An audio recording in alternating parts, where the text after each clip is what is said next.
Ini kita akan membahas tentang materi genetik. Genetik adalah cabang ilmu biologi yang mempelajari tentang pewarisan sifat dari orang tua kepada keturunannya. Tentang pewaris sifat dari orang tua kepada keturunannya, sifat tersebut diturunkan melalui materi genetik yang terdapat. Di sini kita akan membahas tentang kromosom, DNA, rDNA, gen, substansi protein, dan di sini kita akan membahas satu persatu.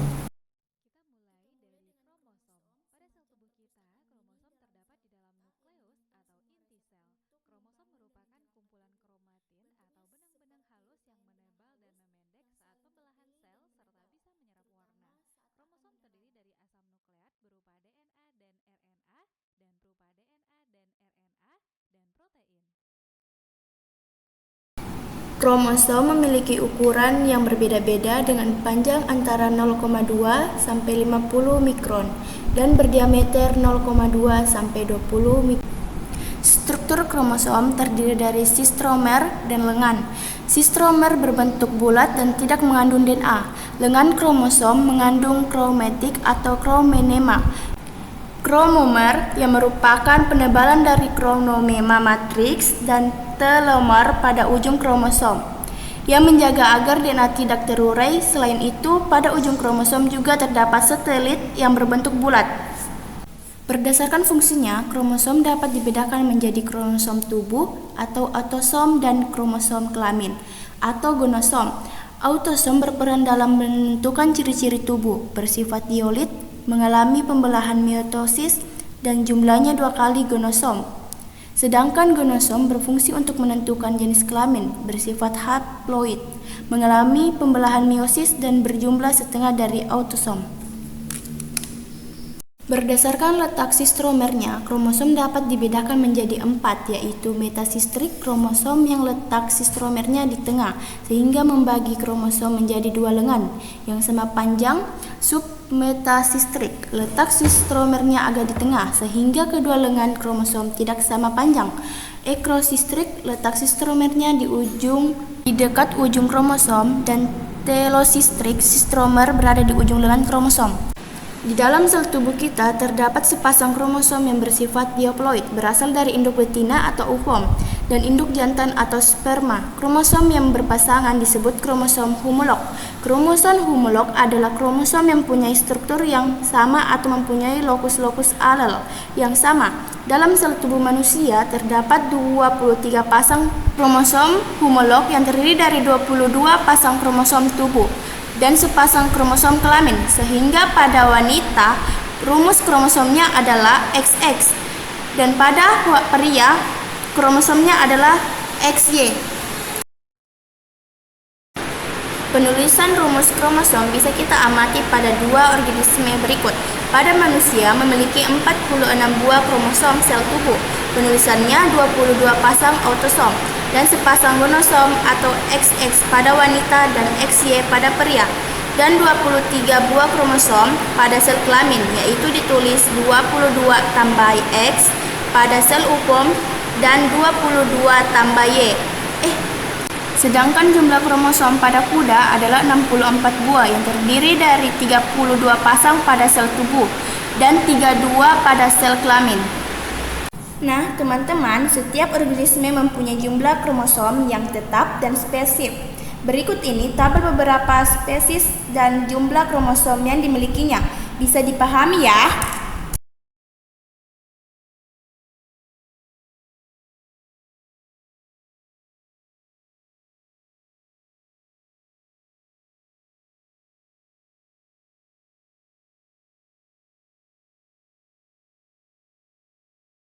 Materi genetik berikutnya adalah gen. Gen merupakan unit terkecil dari suatu makhluk hidup yang mengandung substansi hereditas atau dapat menentukan sifat individu. Terdapat dalam lokus di kromosom. Gen terdiri dari protein dan asam nukleat berupa DNA dan RNA.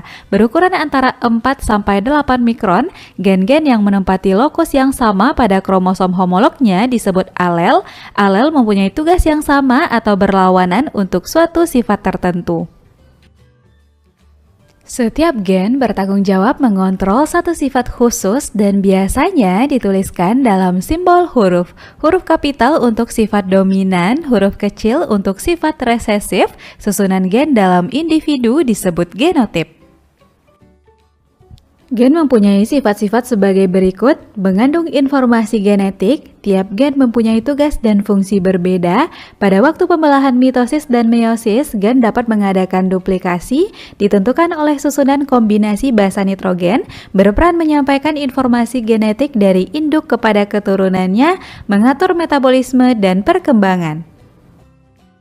Materi genetik ketiga yaitu DNA atau deoksiribonukleik asid. DNA merupakan materi genetik yang diwarisi organisme dari induknya. DNA berupa double helix atau rantai ganda. DNA dapat bersifat heterokatalitik atau membentuk RNA melalui sintesis protein dan autokatalitik atau melakukan replikasi sehingga menghasilkan DNA baru. DNA tersusun atas banyak nukleotida sehingga disebut polinukleotida. Setiap nukleotida terdiri dari gugusan gula pentosa yaitu deoksiribosa, asam fosfat penghubung dua gugusan gula, dan basa nitrogen yaitu adenin dan guanin dari golongan purin, serta sitosin dan timin dari golongan pirimidin. Dalam rantai DNA, sitosin atau C selalu dihubungkan dengan guanin yaitu G oleh 3 ikatan hidrogen. Sedangkan adenin A dihubungkan dengan timin T membentuk 2 ikatan hidrogen.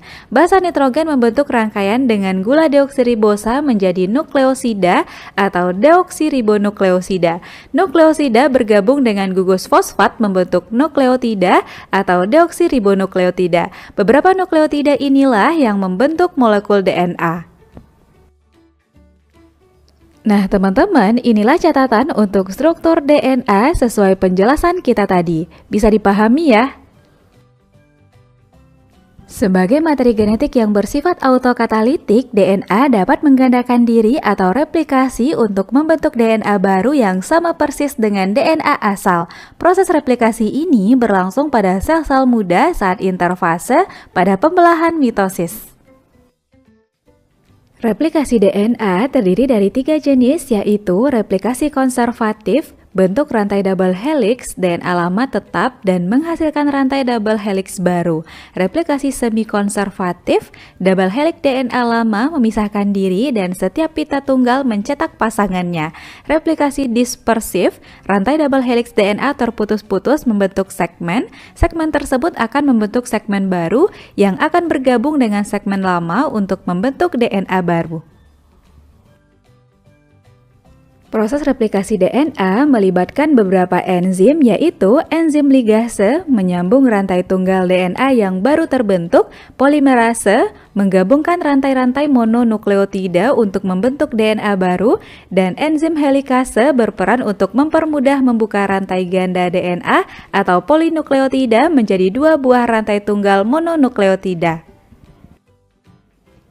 Materi genetik selanjutnya adalah RNA atau ribonukleik asid, merupakan polinukleotida yang ukurannya jauh lebih pendek dari DNA dan terdiri atas satu rantai atau single helix. Single helix merupakan rantai tunggal yang tersusun atas molekul gula ribosa, gugus fosfat, dan basa nitrogen. Basa nitrogen dalam RNA terdiri dari basa purin meliputi adenin atau A dan guanin atau G, dan basa pirimidin meliputi urasil atau U dan sitosin atau C. Berdasarkan tempat dan fungsinya, RNA dibedakan menjadi 3 macam, yaitu RNA duta disebut juga messenger atau mRNA, merupakan penghubung DNA dengan protein, berperan membawa kode genetik dari DNA ke ribosom berupa triplet basa atau disebut juga kodon.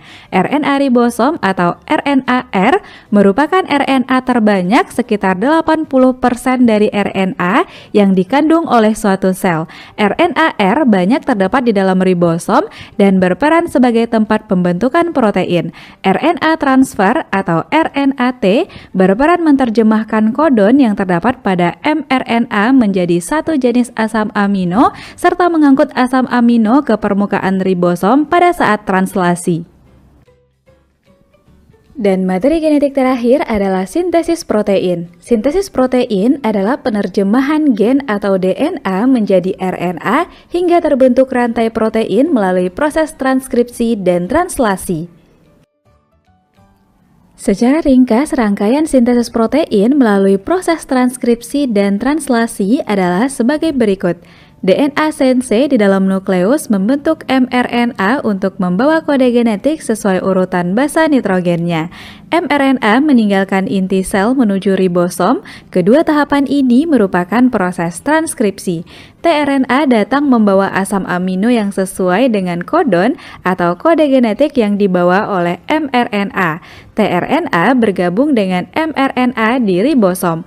Asam amino akan berderet sesuai dengan kodonnya sehingga terbentuklah protein yang diharapkan. Proses 3 dan 4 ini disebut dengan translasi. Berikut ini merupakan tabel kode genetik dan jenis asam amino dalam pembuatan protein. Kode genetik merupakan instruksi berupa kode-kode yang merumuskan jenis protein yang akan dibuat, dan ciri khas protein ditentukan oleh jumlah asam amino. Pada tabel kode genetik tersebut terdapat 3 kodon non-sense atau stop kodon, yaitu UAA, UAG, dan UGA. Ketiga kodon tersebut adalah kodon untuk mengakhiri sintesis protein. Selain itu, ada juga kodon yang mengawali atau memulai sintesis protein, disebut start kodon. Kodon tersebut adalah AUG yang menerjemahkan asam amino metionin. Pada kode genetik terdapat 20 macam asam amino sebagai berikut. Untuk menerjemahkan kode genetik DNA menjadi asam amino, kita perlu memahami sifat-sifat DNA. DNA memiliki 2 untayan yang bersifat antiparalel. Dikatakan antiparalel karena DNA bersifat sejajar atau paralel, namun arahnya saling berlawanan. DNA dan RNA memiliki ujung 5 aksen dan 3 aksen berdasarkan posisi gugus fosfat yang terletak di urutan atom karbon pada gula deoksiribosa atau ribosa. DNA sense adalah untayan DNA dengan arah 5 aksen ke 3 aksen yang memiliki urutan atau sekuens basa nitrogen sama dengan mRNA. Untayan ini dikatakan sebagai untayan positif karena memiliki urutan yang sama dengan mRNA. Maka untayan ini disebut sebagai pengkode atau coding. Untayan ini tidak ditranskripsi atau dicetak menjadi mRNA sehingga disebut anti-template. DNA antisense adalah untayan DNA dengan arah 3 aksen ke 5 aksen atau disebut untayan negatif. Untayan ini berperan melakukan transkripsi membentuk mRNA sehingga disebut cetakan atau template. Arah 3 aksen ke 5 aksen didasarkan pada untayan DNA ini ketika proses transkripsi oleh enzim RNA polimerase. Urutan sekuens basa nitrogen pada untayan ini tidak sama dengan mRNA sehingga dikatakan sebagai non-coding. Sintesis protein dengan kode genetik bisa kita amati pada proses berikut. Terdapat untayan DNA antisense dengan kodon seperti gambar. Untuk memulai transkripsi, rantai antisense harus diubah menjadi rantai sense, yaitu rantai DNA sense yang arahnya 5 aksen ke 3 aksen. A akan diubah menjadi T, T menjadi A, C menjadi G, G menjadi C. Pada proses ini, pengubahan urutan basanya sama dengan mRNA hasil transkripsi, kecuali T yang diganti dengan U. Setelah mRNA terbentuk, akan dilanjutkan dengan proses translasi dengan menerjemahkan kodon mRNA menjadi protein. UUA mengkode leusin, GUA mengkode valin, GCC alanin, AGU serin, dan CAA menjadi glutamin sesuai tabel kode genetik. Itulah rangkaian proses sintesis protein hingga terbentuk asam amino. Teman-teman bisa memahaminya ya.